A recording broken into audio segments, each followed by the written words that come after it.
Hi guys, welcome back to a new episode of Appst Academy. Today in this video, I'm going to show you how you can delete your Pinterest account. Keep watching the video till the end. To delete your Pinterest account, firstly go ahead and launch open your Pinterest application. The home page of Pinterest application will appear on the screen. Click on profile icon at the bottom right corner of the page. On the next page, tap on little gear icon at the top right side of the screen. You will end up on the settings page of your Pinterest account. Tap on account management. Now all you need to do is click on delete your data and account option and then tap on continue. From the pop-up, choose a reason to delete your account and tap on send email. A confirmation email will be sent to your email address to delete your account.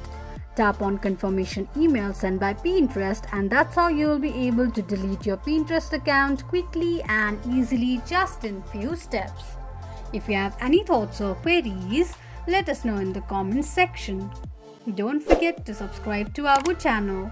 Also press the notification bell icon so that YouTube will notify you whenever we post a new video.